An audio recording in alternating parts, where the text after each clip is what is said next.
Greetings, everyone. Pete Pardo here from Sea of Tranquility. Welcome to another episode of the UK Connection. We called this show that because of these two gentlemen who are right here, Mr. Simon Bray and Mr. Steven Reid. What's up, guys? Nothing now. Nothing now. I've He's been very feeling better. He missed in the Prague seat recently. yeah. He was feeling under the weather, but he's looking happy and chipper now, and that's a good thing.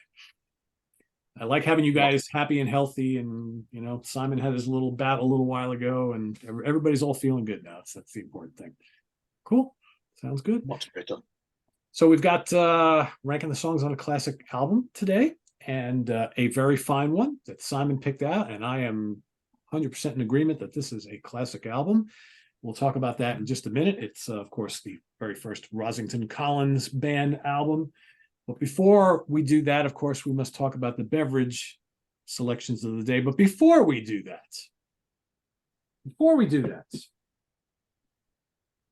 this is a growler, ladies and gentlemen. It's not some strange meat pie. It's not women's genitalia. It is a container that holds beer that when you go to a brewery, if you want to take some home and they don't have it in cans, they fill it up, you take it home, and you drink. I just want to clear that up. I'm just going to put out there that I've not heard the slang of growler as meat pie for many a year. Well, a couple of people pointed it out in the comments, and then I looked it up, and there's like all these different definitions of what it is. I'm like, oh my God, now I know why everybody was in such horror about the word. I'm like, Jesus. Yes. Yes. Thank you for bearing your growler. Yes. People actually on Twitter have been requesting you to do that. There you go. Well, that's what you do. There you go. Fill it up, certain people pour away, will and be drink. delighted.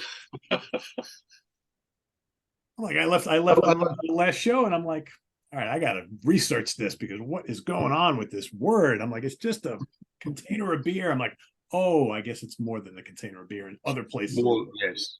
Okay. Yes. Cool. I mean, in the world of maybe Led Zeppelin back in the day, it could have been a container for beer, but not in the way we were meaning it. Okay. Well, that's how I mean it. So anyway, yes, we all have our growlers, I guess. Anyway, now that we got that little bit of misunderstanding out of the way, Simon, what do you got for today? Yes, yeah, the switching off in the growls yet again. Yeah, I've actually got a couple of growlers, and just couldn't be asked to pull them out and show you them. So, okay, they call me Simon No Growler, but I have got a very fine beer.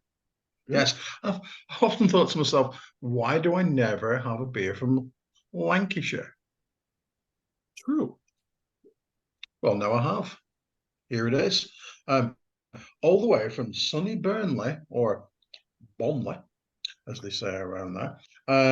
It's the finest brewery in Burnley, Moorhouses, and this is Pendle Witch's Brew. And what can be more Pendle Witchy than a wolf? I'll ask you. There you go. Oh, I've had that. White Wolf, who are on the list, I noticed. Yeah, it's a yeah. Thank you. It's a bold, malty, amber beer with spice, fruit notes, and crispy fruit aftertaste. And I already know that I like it, and I've already poured it because this week I'm going to be so much more professional than usual. So cheers. Well, yes, not to labour the point, I wasn't very well lately. And here in Scotland, if you're white as a sheet, you are peely wally. That's what you are. That means you've got absolutely no colour about you whatsoever. You're peely wally. Okay, so I have peely wally from the Winton Brewery, which is basically in Haddington, just outside Edinburgh. Haddington, famous for fish, funnily enough. Haddington Beer, as he was known at certain points. And it says on the front, zesty, citrus, fresh, in big bold letters. And it's zesty and it's citrus and it's fresh. And it is, I don't know if Peely Wally would cover it, but yeah, it's not a dark beer, but it's very nice. It is very citrusy. Looks good. I love the name. It's wacky, but I love it. All right, so I am drinking a beer. Well, not yet. I'm not, but I will be. A beer from the state of Texas. It's the Spotzel Brewery, otherwise known as Shiner Trail Ale. And as you can see by all sorts of cool little things there's like fruits and nuts and chocolate, and it's Ale brewed with chocolate, nuts, dried fruit, and with natural flavors added. 6%, and it looks something like this. Oh, yes. Smells like could be a stout, could be a porter. It's quite good. It's very chocolatey, little hint of hazelnut. I don't know about the fruit thing, but it's very drinkable. Yeah. Looks fabulous. Mm-hmm. It's quite good. And it's not too heavy for the summertime. So, yeah, quite good. I think this is a seasonal thing for them, but I'm not. It says trail mix inspired ale. So, trail mix generally here in the States is a kind of snack that has like cereal, pretzels, nuts, raisins, or some kind of dried fruit, and like a snack thing. Tastes like a chocolatey beer to me. I don't know about no snack mix, but whatever. Not too shabby. All right. So who wants to start us off talking about a little information about Anytime, Anyplace, Anywhere? I have a twofer. These are the only two Rossington Collins Band studio albums, but that is the debut right there. That is the album in question today. I'm not the expert on this one, but I do have some blurb. So if you two Go want to for it. correct me, if I start to talk You can be bothered to put that effort in. Well done. there you go. Even when I wasn't well, I'm a leader on the point now. Okay, There you that's go. quite cool. Okay, so yes, this is the Rossington Collins Band album, Anytime, Anyplace, Anywhere. I have already stated on a previous show that two of those things are the same thing, but that's not the point. It was released in July 1980 through MCA, and this was the first of the two albums from the band, with the second being This Is the Way, released a year later. So this album reached number 13 on the US Billboard charts and was certified gold. And the single Don't Misunderstand Me peaked at number 55 and spent 9 weeks in total on the chart. Now, we all, of course, know of the tragic events from 1977 that befell Lynyrd Skynyrd. It would be 2 years later before this collaboration between not just Rossington and Collins on guitar, but also Billy Powell on keyboards and Leon Wilkinson on bass would come together. However, they were keen to make a distinction between themselves and Lynyrd Skynyrd. Sound a lot like Lynyrd Skynyrd to me. And they introduced a female singer in the shape of Dale Krantz, who would, as we know, go on to marry Gary Rossington and work with him on a lot of albums post this one, basically. Basically, if he was on it, she was on it, and why not? She was also a member, or is a member, of Lynyrd Skynyrd. So she was brought into the fold along with Barry Lee Harwood on guitar and vocals, who had been in a band called Alias prior to this. He would also appear on the Alan Collins album, Here, There and Back, and Derek Hess on drums, who was also on the Alan Collins Band album and on the Rossington album. It's all very interwoven. The album was produced, as you may expect, by Collins and Rossington and Barry Lee Harwood. Now, I don't have a copy of this one. This was brand new to me, so I don't know. Has anyone got a nice big cover of this? Has anyone got a nice? Go on. Look at this. That's worth. I mean, I may have to buy this album for that cover. The Phoenix Rising, man. I tell you, the Skinner It's the Phoenix Rising. The message is there. The only minor niggle that I would possibly throw its way is that it does kind of look like it got lost at a Journey convention. Because it really is. It's a very Journey-ish album cover. However, it's very cool. It really is very cool. So that is Anytime, Anyplace, Anywhere. Cool. Anything else? Wasn't Anytime, Anyplace, Anywhere Martini or Bianco or something like that? An advertising jingle? It's a wonderful drink you can share. That's what I'm sure it was. Oh, that was Anytime, Anyplace, Cinzano? That's Martini. So yeah, it was, wasn't it? Yeah. So imagine how confused. Anytime, Anyplace, Anywhere. You are absolutely right. Yes, look at that. Nice. There you go. Pete's just sat there going, what the fuck's going on here? That's how I like it. I'm just waiting for the next growler moment. That's all I'm waiting for. So, you can never have enough. Right. So, shall I give some context? Yes. Go on then. Okay. Well, given that the Rossington Collins Band album came out and did precisely nothing in the UK,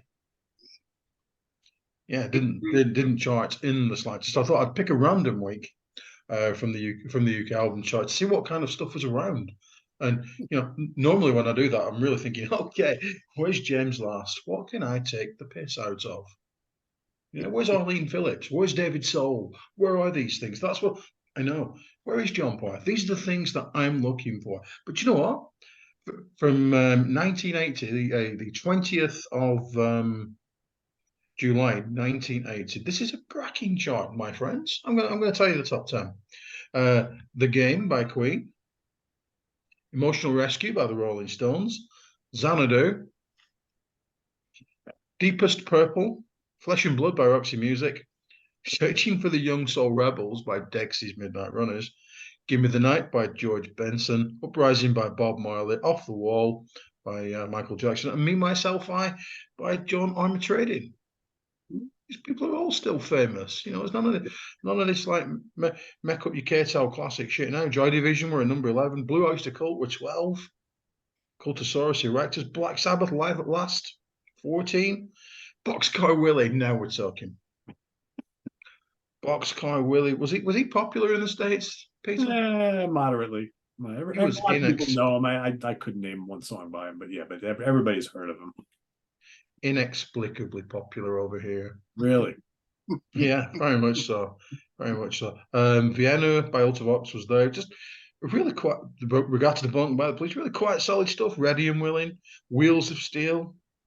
Just disappointingly, no absolute tripe. And down at number 75, I'd really like to point out that the 75, Head On by Samson made an appearance on the charts. So Bruce. Oh, Bruce, yep. Yeah. You see why he didn't chart up against some real powerhouses of popular music. Absolutely.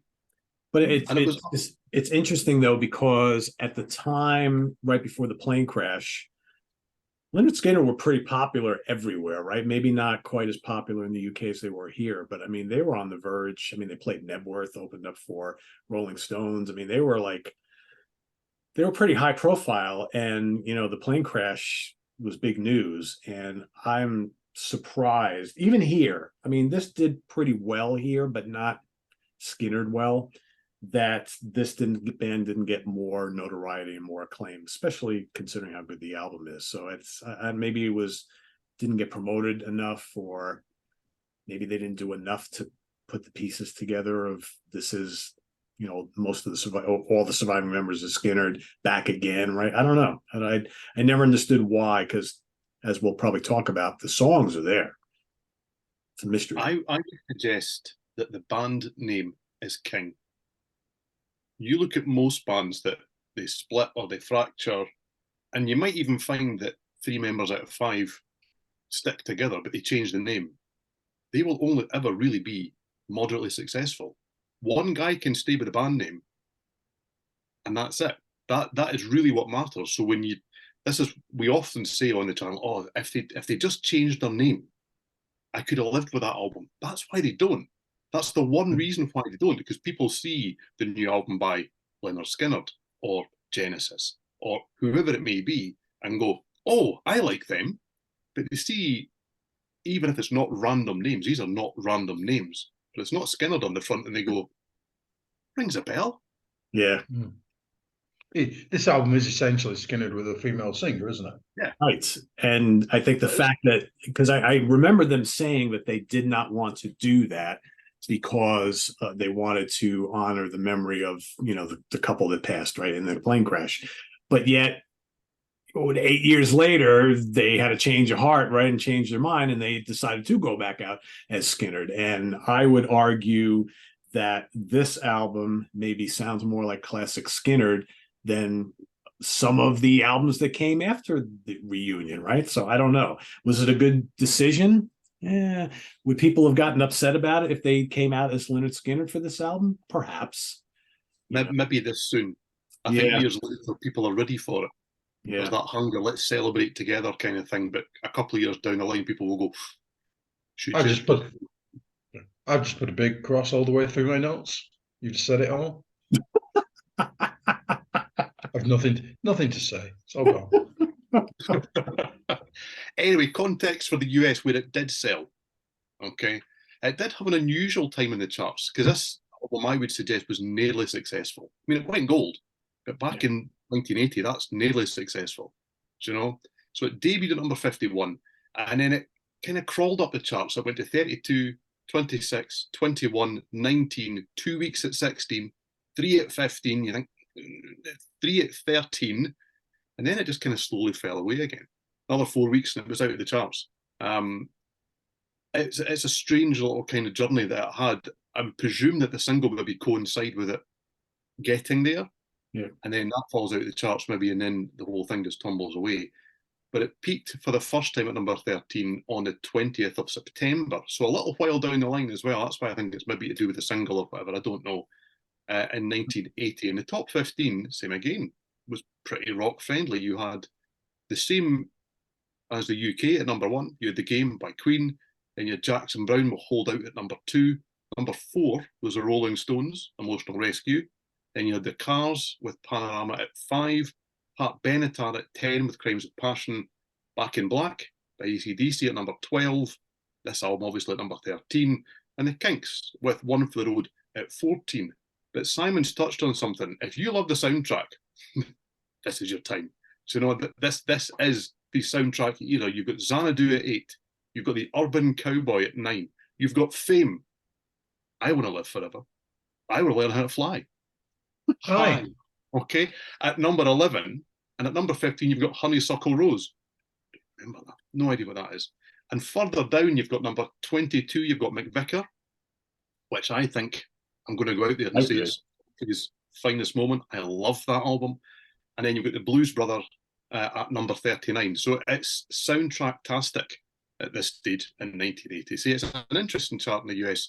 But same again, they don't do novelty. You guys didn't do novelty records, novelty singles maybe, but novelty albums are just like... Yeah, not here.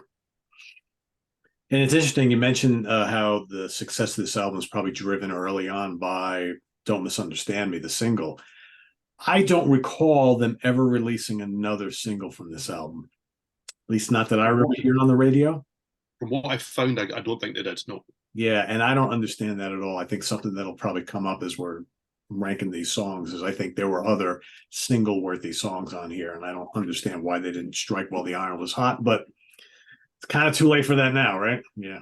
Mm-hmm. So, all right, well, we got 9 songs, so we'll do 3 each go around. And Simon, what do you got for the bottom 3?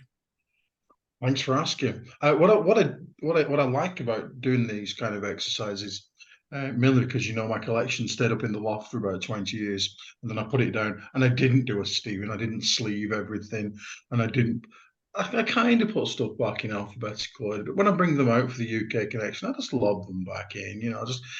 Whereas I used to be really anal about that, you know what I mean? Until one night I got drunk drinking whiskey and threw all my CDs everywhere and just put them back. What I didn't realise, obviously I've got the album. Had the album for a very long time. Got the BGO double thing. Yeah, got that. Yeah, very nice. Yep. Didn't realise I'd also got the MCA version. Wow. Which I know really scrimps on everything. Really.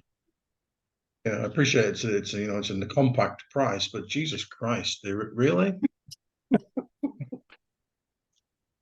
Anyhow, no cassette. I'm upset. I'm totally disappointed. No cassette. No. The cassettes are about to come downstairs as well. So, yeah, some of the stuff on the list is on cassettes. I'm just saying. Yeah. Okay. Alrighty. So anyhow, what's noticeable about this album, apart from the fact that it's a fucking great record, is have you seen? Can you see that writing? Can you see that? Just vaguely, can you see it? It's like scribbly. Have you seen that writing before? Have you seen that writing before? Have you seen it? Have you seen it? Have you seen that writing before? Have you? Have you seen it? Yep. Seen it, but we're not Skinner. But I think it's fairly impossible when you put Rossington and Collins together that it's not going to sound Skinner-y. And how much better with yet another Y does Skinner sound? Skinnerdy. You know, it makes sense. But anyhow, onto the Oh, if you put one at the end of both words, it becomes a bit silly. Linerty Skinnerty. and by silly you mean immensely cool. I think it's kind of cool. Linerty Yeah, Skinnerty. it is Skinnerdy, yeah. They missed a trick all these years. There must be a tribute act called Leonard Skinner. Oh, I hope there so. isn't. There's going to be one now. Really must be. It just isn't enough. I genuinely toyed with because this is a brilliantly sequenced album. It really is. You've got your 5 songs on side A, your 4 songs on side B. Doesn't outstay its welcome. Flows beautifully. It's a great sounding record, and yet there isn't a producer. You know, they went. You know, when they reconvened at Skinner, they went on to have Barry Beckett and Tom Dowd, and some of their '90s albums sounded, I think the technical term is, like shite. This, however, is a really warm sounding record. It really is. And I did toy with the idea of going 987654321. Just going backwards. I toyed with that idea. But I chose not to. But I am going to go with 9. Sometimes you can put it out. There's one place where the quality drops just a smidge, and this is it. This is it for me. But the guitars on this song are just magnificent. The drums are funky as a funky thing that's really kind of funky. And you know, if they'd have done 4 on track, 4 on side A and 4 on side B, I think this would be virtually a perfect album. I really do. But you know, it's a really good song. Something's got to be last, and this is it. Misery Loves Company is my next to the last, or 8. Again, exemplary guitar work. Yeah, great singing. I'm going to say the same stuff for everything. Great guitar work, great singing. Really warm production again. It's Skinnerdy, and it's more Skinnerdy, like you said, than what Skinner produced since they got back together. You know, they got we've been through their catalog, haven't we? And it's just so loud. It's so loud, and whereas this is warm and quiet, and you can feel there's a guitar there's a guitar there. They're both playing together, and oh my god, those keyboards on every track are absolutely the piano, right? Yeah, Billy's all over this album. He really is the MVP of this album. He really is. And my 7 is winners and losers. There are winners, there are losers. Which one am I right now? I don't know. It's kind of an existential question, isn't it? Am I a leader or am I a follower? And the thing about Skinner was, you know, you could quite easily go and pigeonhole them and say, "Oh, bunch of rednecks." If you listen to the lyrics, oh no. Sorry, you listen to the lyrics of the original band, and then you compare it with God and Guns, and you think, yeah. But you know, these, you know, would you follow me? These are the kind of existential questions, aren't they? And that bit when she goes, "I'm still waiting to be free," yeah, just fantastic. She's a brilliant singer, and like we said with Ricky Medlock last week, not really sung lead on that many albums. And that, my friends, is a travesty. It's proper white soul voice, yeah. So those are my 9, 8, and 7. Basically, I'm working my way from the end of the album forwards, but I will mix it up. Maybe on my next go. So this is brand new to me. Okay, first time I've ever heard this was in the last couple of weeks for this exercise. So, a couple of questions and probably an observation. Questions is, when you've got 4 members of Skinner's here, why are we only naming it after 2?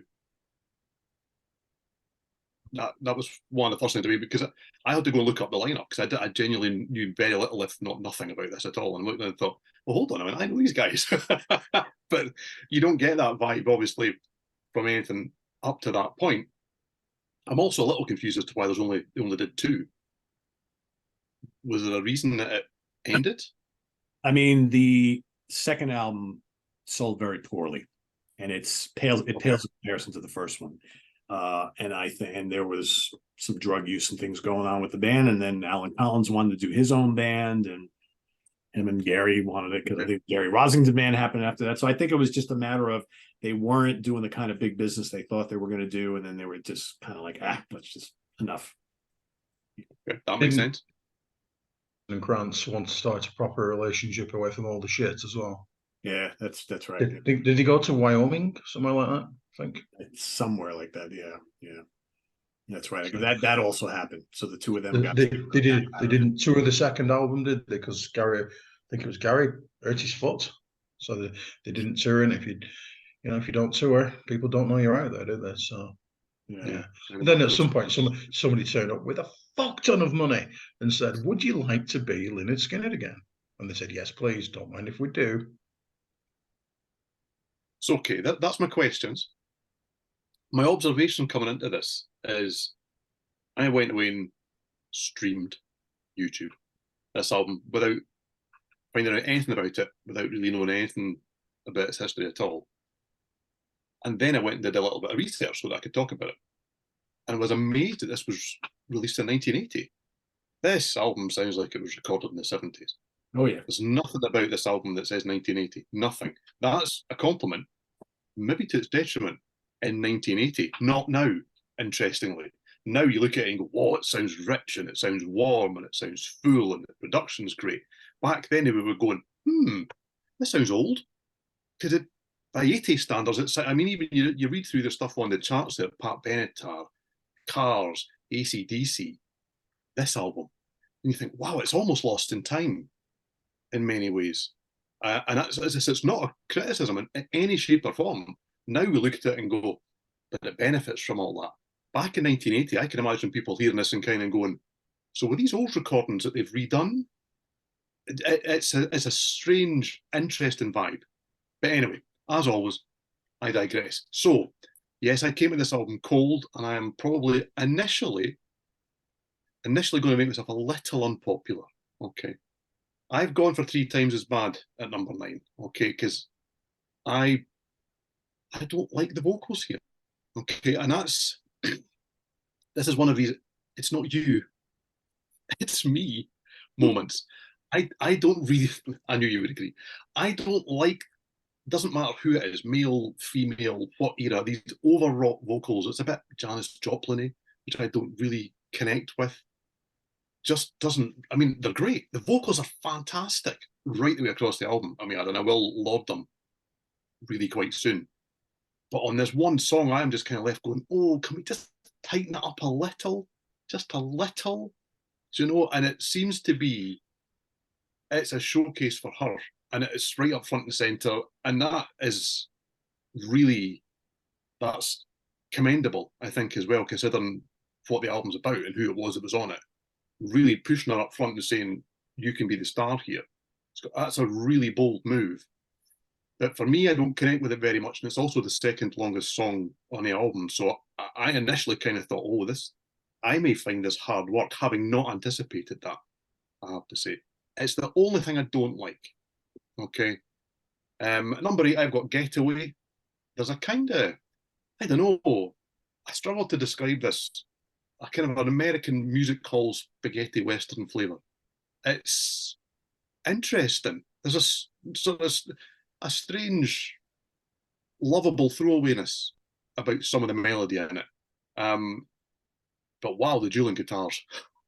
Do you know, there's the payoff. That's the payoff. And there's a real Skynyrd vibe there. That's one of the ones where I kind of thought, I know where I am now. I know exactly where I am now. But yeah, it's the other one I didn't really enjoy quite as much. And unfortunately, those 2 songs together make up 14 minutes worth of this album. And that's it sounds like I'm really going to say I don't like this. It's a great album. I really enjoyed this. I don't really like the 2 longest tracks on it. Winners and Losers next. It's a bit of a game of 2 halves for me, which is fitting for Winners and Losers. The tempo during the verses is really engaging and interesting, but there's a kind of disjointedness and almost ploddingness about the tempo in other parts of the song. Same again, there's nothing to dislike, but it almost feels at certain points like the band are just kind of trying to make it work, and it kind of therefore doesn't work quite so much for me. So that's my 9, 8, and 7. Cool.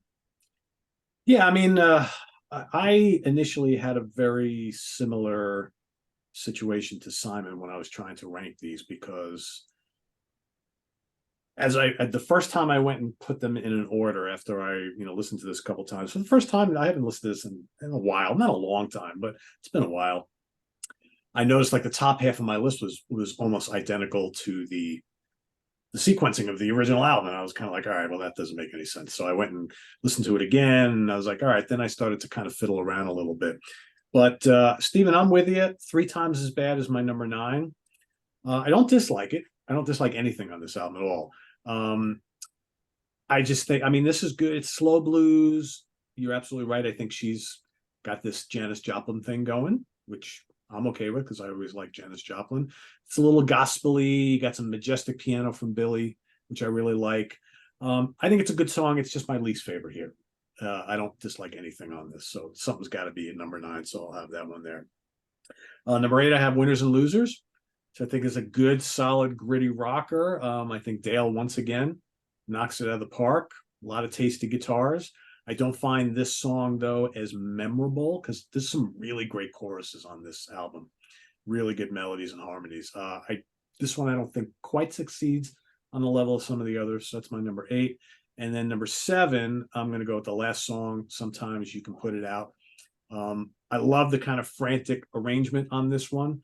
Again, she's channeling Janis Joplin, which I'm okay with. She's such a talent, and I'll agree 100% with Simon.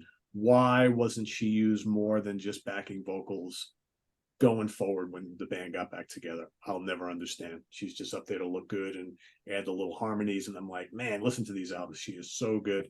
I love the slide guitars from Gary on this particular song, and the rhythms and drumming is killer. I think Sometimes You Can Put It Out is a really good song. It's my number 7. And back to Simon. Okay, I want to take 6 and 5 together because I want to once again big up Billy Powell. Yeah, because he's great on everything on this, absolutely everything. And he also cops a couple of co-writes. Yep. Didn't do that very often No. in Skinner. I think he co-wrote Whiskey Rock and Roller, didn't he? But not that much else. So Opportunity is my 6. Just nothing to say about it other than I really like it. And it's notable that neither Collins nor Rossington are in on the writing credits on that one. Which is fairly unusual because Gary Rossington wrote everything post Reformation, didn't he? Or at least pretty much was credited with everything. Music. As was Ricky Medlock. Yeah. Getaway is just awesome. I really like it. Again, Billy's in on the co-write. The voice is just it makes sense. Just the slide guitar again is just the guitar's so good. They really are. What a surprise, eh? Alan Collins, Gary Rossington, and Barry Lee, Great Howard, as I like to call him. He must be good as well. So, I've gone fuzzy. He must be good to hold his own on this with these lot, mustn't he? Yeah. I'm about to say where I don't think he necessarily holds his own, but they just really good stuff. I love everything about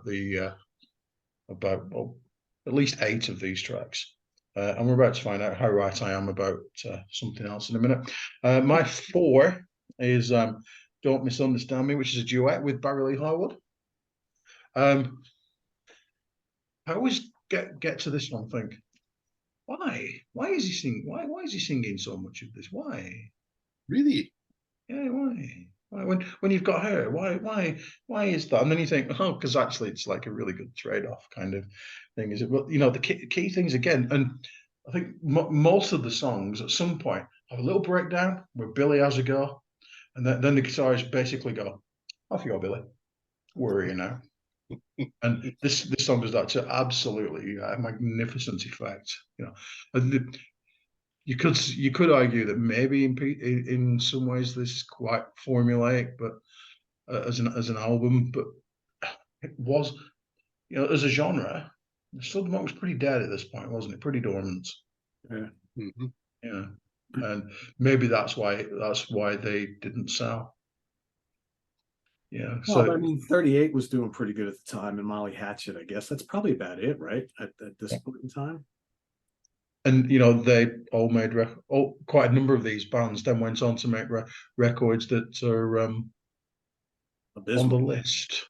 Yeah, on the list. Maybe not for the best of reasons. So yeah, that's 6 is Opportunity, 5 is Getaway, 4 is Don't Misunderstand Me. Yeah. Cool. Okay, so number 6 for me is Sometimes You Can Put It Out.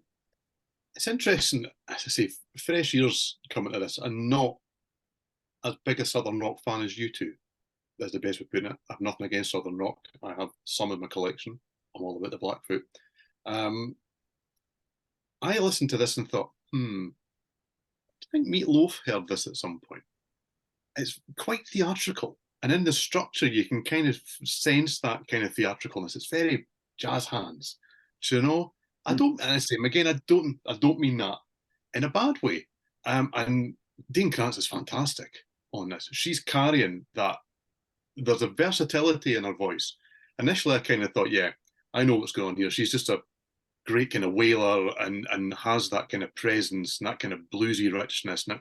But the deeper you get into the album, the more you realise it's just got such a great rhythmical sense. There is a theatricality there as well, but there's a lightness of touch. And she starts to bring a whole host of different aspects into it without ever losing anything about the personality that you got right from the start. So it's an amazing vocal performance right across the whole album. But there's little bits in this track, like the piano that goes. I just think, I like that. There's so many little kind of hooks and things that just make, I'm here. It's almost like rock and roll theatre. I'm on board. This is excellent. It's fun and it's funky and it's so energetic. Really like it. Yeah. Number 5 for me is Opportunity. I love the clever tempo changes. The groove is just fantastic here. It's maybe a little bit less eventful, but the vibrancy that comes from the rhythm section, that snare work is just phenomenal. It just keeps you locked in all the way through. It's almost like a funky march. It's really bang on all the way, but it's still got life. It's still moving. It's not just 4 on the floor. It's not Who Made Who by AC/DC. Nothing wrong with that, I may add. But it's got life. It moves. But it's still just absolutely holding everything bang in place. Do it's solid mid-album fare, but it's solid mid-album fare that's capable of doing something slightly different to what's round about it. It's almost like a holding pattern. We've had all this. There's more to come. Let's settle down and get ready for what's next. It's a really, really clever song. Really well sequenced, as has been mentioned as well. Really, really think that's been thought about on the album. Now, number 4 for me is Prime Time. It's straight in the album, picking up like they really haven't caught on. It's the 80s. It's so not 80s. It's unbelievable. But why should they?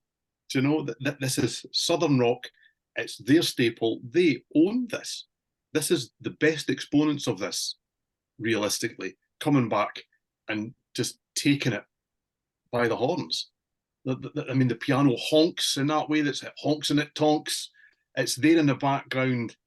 But you've got to take your Stetsons off to them because they really push Dale Krantz right up front here and let her star.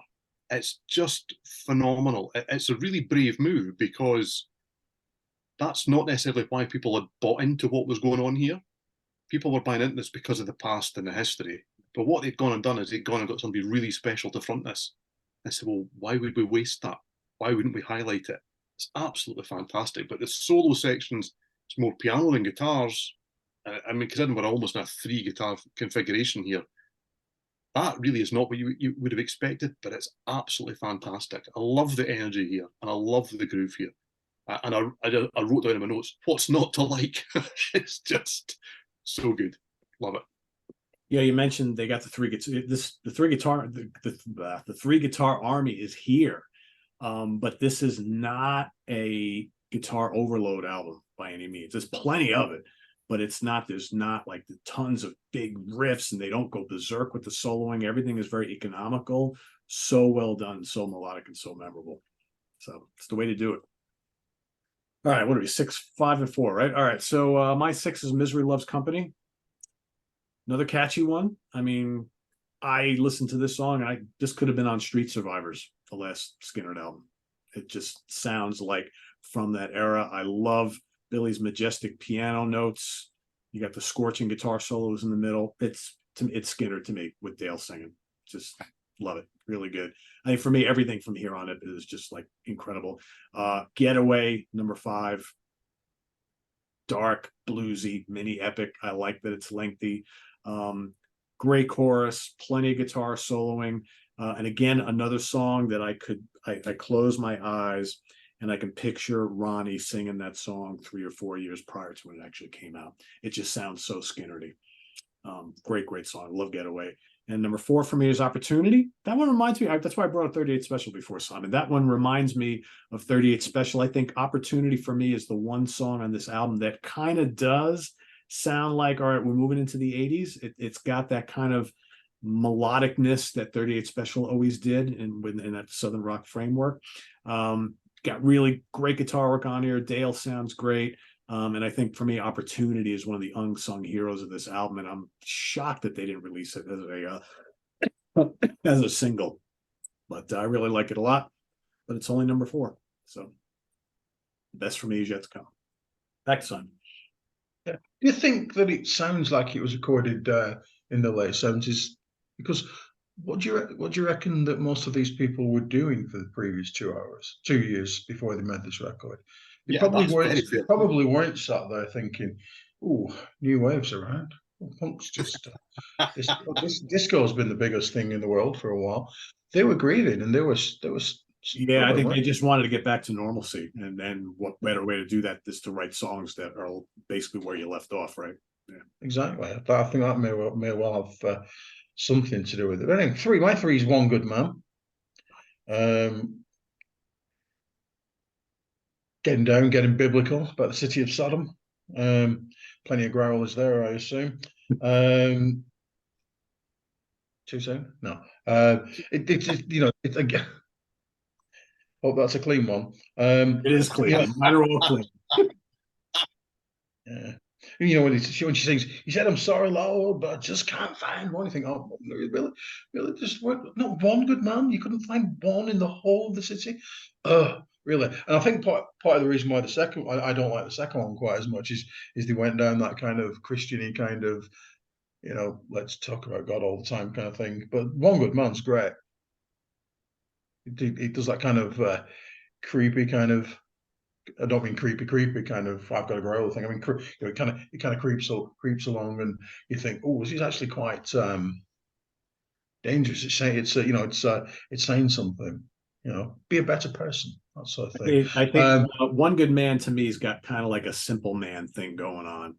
It doesn't sound like it, but the vibe I get from it is kind of similar. It's kind of dark and menacing and bluesy and kind of ponders over. I like that. There's a life lesson within its grooves, I think. Yeah. Oh, and then I had to decide how much I really want to be contrarian compared to you two. I'm going to go with 2. My 2 is 3 times as bad.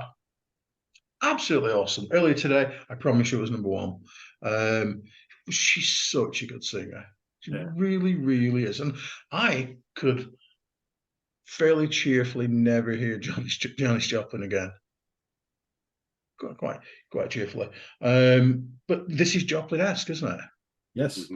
It's when I was thinking, how can I describe these vocals? And that's we've all gone to the same place, haven't we? Yeah. And a beautiful lady, I might add. Is she Debbie Harry? These are the big questions, though. Again, it's the breakdown and the keys. They're just the keyboards are just so lovely when it just and then it goes again. It's just I really, really like it. It's at that point where I think, oh yeah, she can sing. We miss Ronnie, but what a good idea. what a good idea to, they could at that point have gone with Johnny Van Zant or somebody else similar, not a dude, and just picked up the paycheck, I assume, like they did later, arguably. But they made the effort. I think certainly this one, and as a parallel to them both, this is very much one of my things that I would run into my house to save. Yeah, probably the dog first. But anyway, let's move along. Anyway, my number one is Prime Time. What a brilliant opener. What an absolutely sensational opener. Really, it's a great tune. It swings like crazy. Derek Hess, why was he not on every album from here to Kingdom Come? Because he's not on that many, is he? He stayed with Rossington Band. They'll be on the list. It's really, really, really light though. Again, compared to modern day Skinner, isn't it? It's got a really light touch. It's southern rock. You got the interplay of the keys and the guitars. It's just magnificent. It's just a thing of absolute joy. And that's why it's my number one. But earlier today, 3 Times as Bad was number one, and that's when I would have been really correct. But just right now, I'm just quite correct. So you've just listed your number one and then said you're wrong. Yeah, therein lies the difficulty with albums that you think are great, isn't it? Yes. Tomorrow, One Good Man could well be number one. I'm absolutely certain that I will wake up thinking about one of these songs tomorrow morning, and then I'll get back to you, Stephen. Okay, so my number 3 is Misery Loves Company. I really like the flow of this track. It's got a really kind of natural feel. It seems kind of ready to engage you. It's not a quick fix. It's not just like hooks ahoy. It's just got a real honesty about it. But the guitar solos are fantastic. But the interplay between the drums, the bass, and the keys on this song, just phenomenal. Locked in, but still kind of free flowing. Really, really clever. And this is a little bit slower pace. It's a little bit easier. And whilst I struggled with the vocals during 3 Times as Bad, the vocals here are just phenomenal. They really are. It's controlled, but it's believable. It's just rich and full. There's so much power and authority. But one of my favourite things when you listen to a singer is when they are hitting great notes and giving you all their emotion, and yet it sounds just so easy. It's not like they're, howling as high as they can go or just getting that note and no more. This just doesn't feel like that. This feels like somebody that's just having a great time and right within what they're capable of doing. It's really classy, very classy indeed. Number 2 is One Good Man. Yep, classic Skinner sway. It's got kind of seamlessly shifts up and down through the gears, kind of tears at your heart one moment and then it knocks you off your seat the next. I do like that. I love a song where the dynamics are interested and continually kind of make you go, oh, what's that? What's happening? Where are we going? Really like that. Big chunky chords in the chorus may be kind of simple, but they're damn effective. Do you know? And same again, I'm ranting and raving about the vocals. These vocals were brand new to me. Other than as a backing singer, these vocals were brand new to me. And they're just phenomenal. Do you know? But the guitars, fantastic. Absolutely fantastic. This is where they seem to be given a little bit more freedom to kind of roam than they are elsewhere. There's great little licks and motifs that just appear all over the place. And still, the solos are quite short.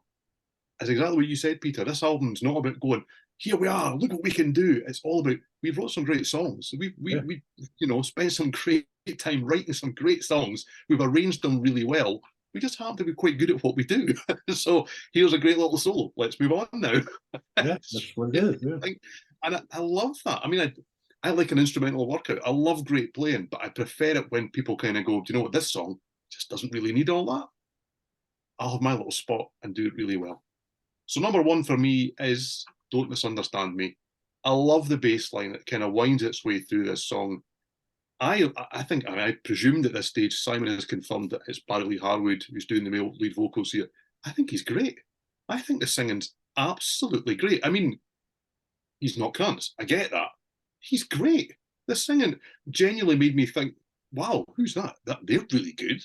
On an album with the vocals are out of the park.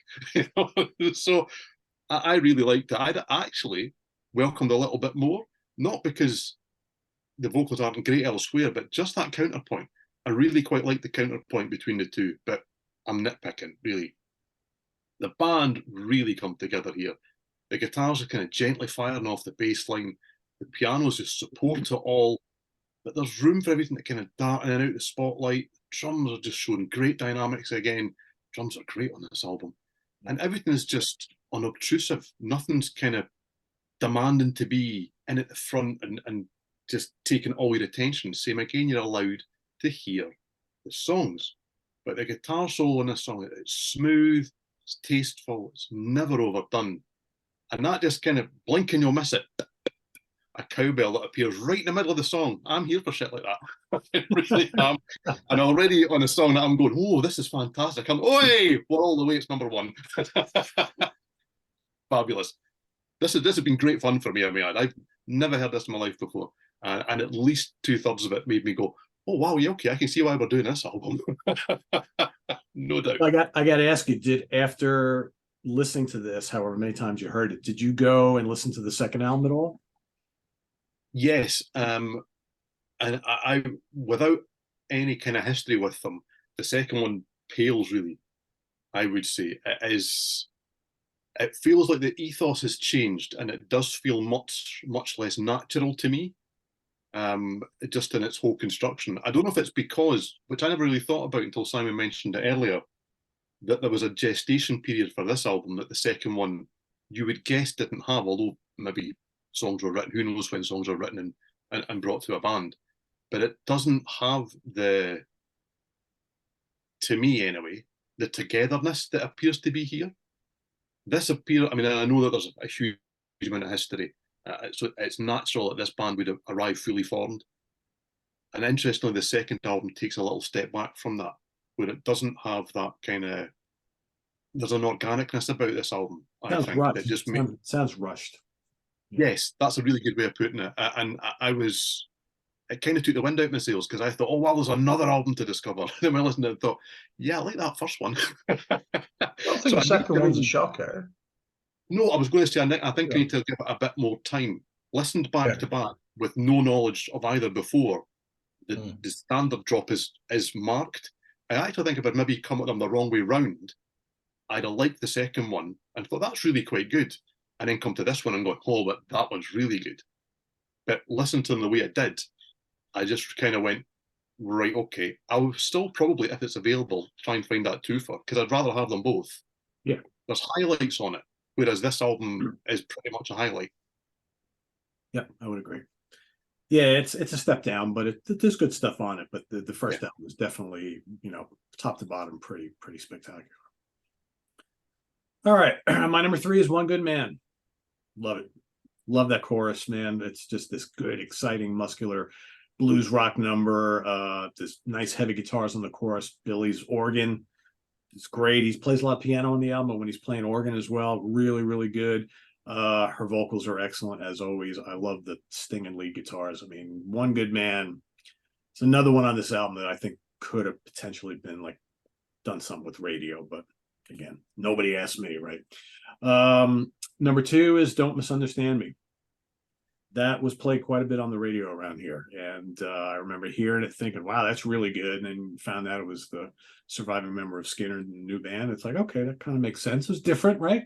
Got the female vocals, right? It's a little bit different. It's a little lighter, maybe not as guitar heavy, but man, what a killer song. And I'll agree with you, Steven. I love Barry Lee Harwood's vocals on this one. And as much as I love Dale's vocals, and I love the fact that she was given all this freedom on this album, and I'm glad, because to me, she's the MVP of this album. It's as great as it is in a good percentage because of her her vocals are so good. But I wouldn't have minded to hear a little more Barry and a couple of other songs, just limited, not like singing full songs, but just a little bit here and there. I think they bounce off each other really, really well, really well. And the hook on the chorus is great. The guitars are great.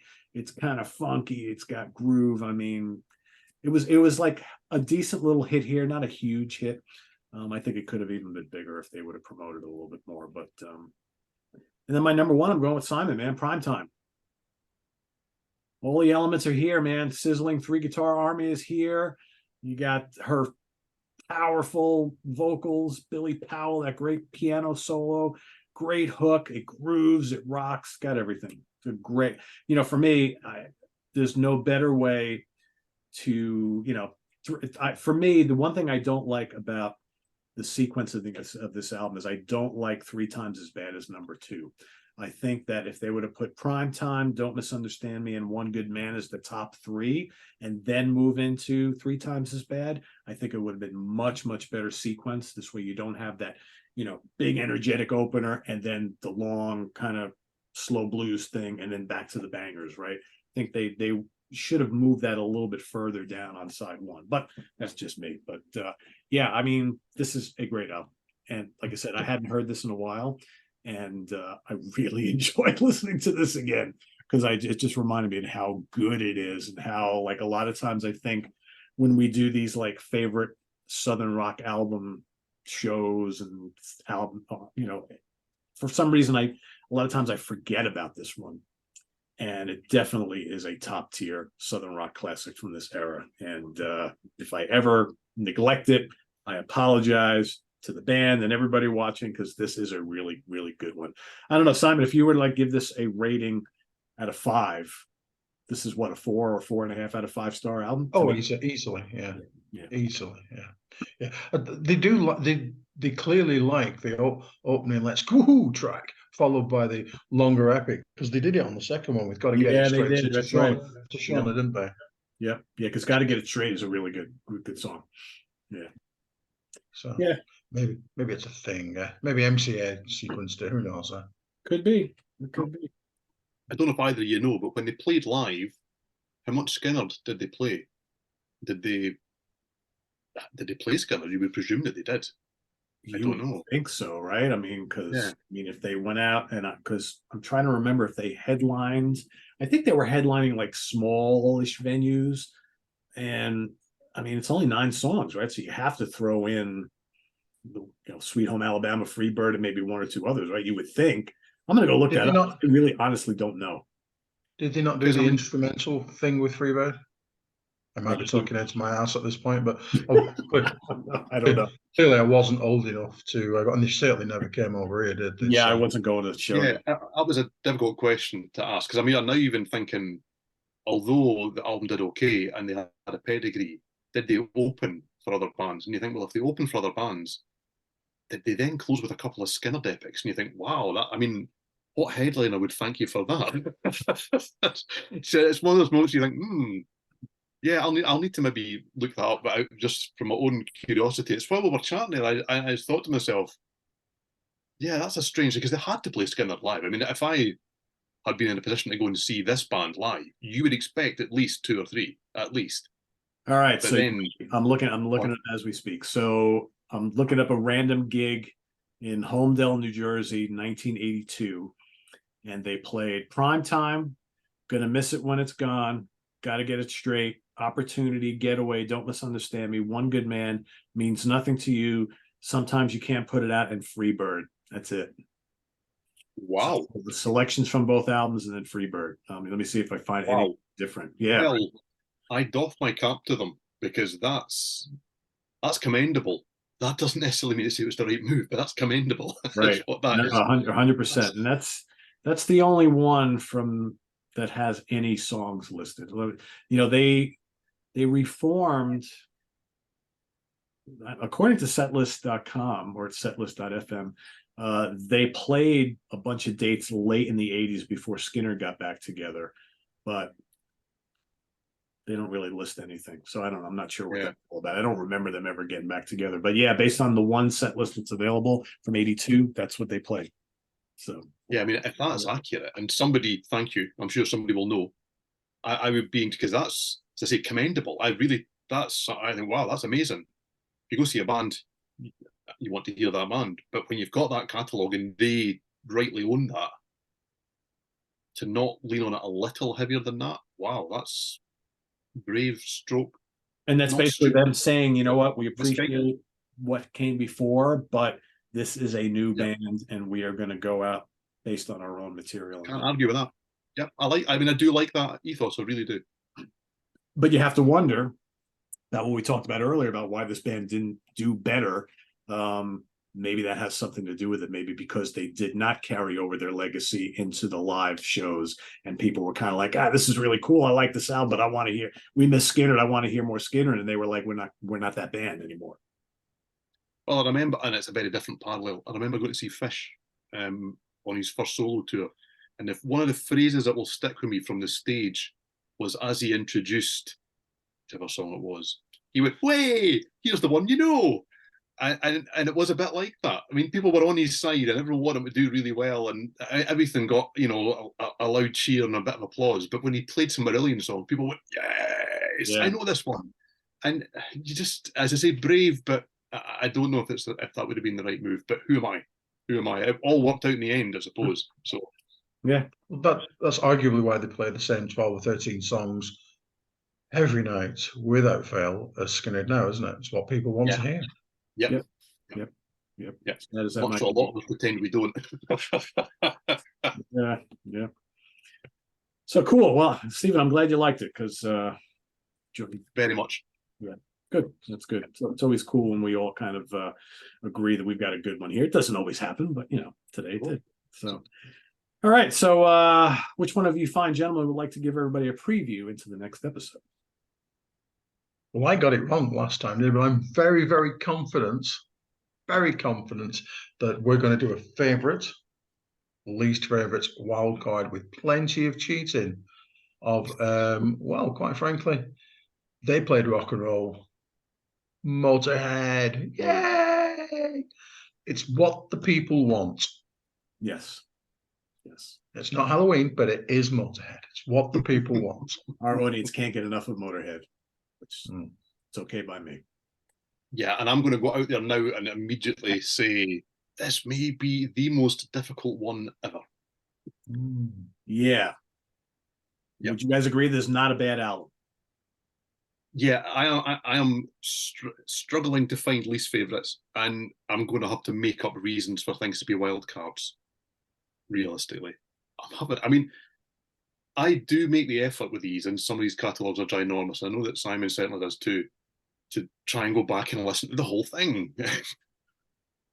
I haven't listened to some of these in so long because you do get stuck in ruts with certain albums where you think, I want to listen to that band, I'll go listen to that album. And I'm so far through the catalogue now where I'm kind of going, where does it dip? There's the dip. There's definitely a dip. The critics hated them for a while. They were really unpopular for a while, weren't they? So Really those albums must have been shit. Yeah. Yeah. Oh, no, God, they're not. Absolutely not. Yeah. Unfashionable. But that's because critics like to do that. There's a consistency across the catalog, though. It's to a lot of people, it's kind of the sameness, right? It's kind of like the AC/DC thing, right? It's like a lot of albums that are kind of similar and interchangeable, but they're all really good. And yeah, I mean, I've been listening to them since the very beginning, so I kind of have my favorite. But you know, we're talking way too much about this already. But yeah, but it's a really interesting catalog to do this in, because I think, like we just said, the bottom two. How do you pick two of them, right? Yeah. Unless Most catalogs like Simon does, which we may have to do anyway. So most bands where we've done that got a catalogue this long for this length of time, there is that kind of obvious, whether we agree with it or not, obvious point where they, to coin a phrase, they jumped the shark. Do you know what I mean? There was a point where people kind of went, "Whoa, too far. That's wrong. That this isn't wrong." I often tend to like those albums, but there usually is that period where they compromised or somebody left and it all went to shit.